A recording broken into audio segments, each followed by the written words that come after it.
choses correctement, mais où le retour ne suit pas en termes d'énergie, de reconnaissance, de résultats, d'équilibre. Et ça crée chez vous soit du découragement, soit un retrait intérieur. Je fais moins, je me ferme, je lâche la lutte. En clarification, le 5 de denier, c'est un sentiment de manque, affectif, matériel ou énergétique. Peur de ne pas être soutenu, pas reconnu ou à côté. Voyez ? Avec la force à côté, c'est très important ici parce qu'on vous dit que vous n'êtes pas en faiblesse, mais vous êtes en tenue émotionnelle silencieuse. C'est-à-dire que vous encaissez, vous gérez, vous contrôlez parfois trop. Le 8 d'épée, ici, on peut me parler d'un mental, d'un blocage mental assez clair.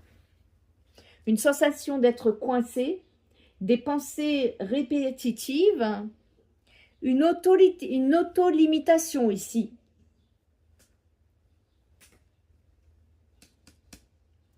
Je ne peux pas, ça ne change pas. Et on vous dit que ce n'est pas une vraie prison externe, hein, c'est une prison, c'est une perception que vous avez qui est enfermante. Et avec le 7 de bâton inversé,